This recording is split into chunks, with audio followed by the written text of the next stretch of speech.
തടസ്സങ്ങൾ ഏറെയുണ്ടായി.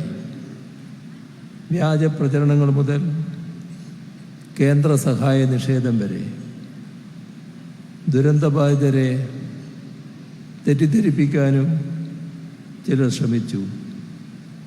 കോടതി വ്യവഹാരങ്ങൾ വേറൊരു ഭാഗത്ത് നടന്നു.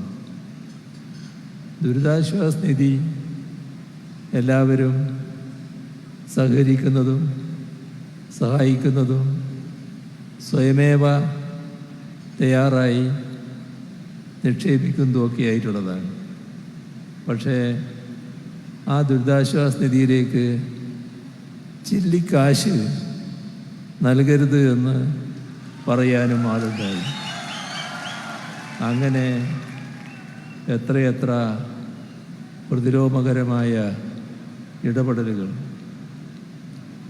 ദുരന്തമുണ്ടായ ആദ്യ ആഴ്ചയിൽ തന്നെ ചിലരതിന് തുടക്കമിട്ടു.